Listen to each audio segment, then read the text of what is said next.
So hello guys, this is Rajat Sambhal. जिस चीज़ का हम वेट कर रहे थे वो आ गई है। फाइनली हमने माइक मंगवाया था, आ गया। चलो उसको खोल के चेक करते हैं ये कैसा है, क्या है। ये काफ़ी सस्ता है फ़िलहाल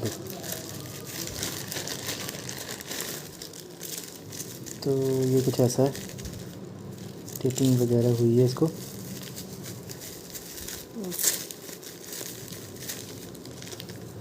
We got this mic।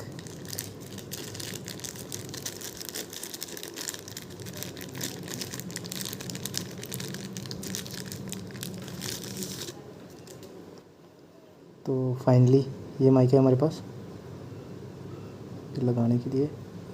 इसकी वायर है,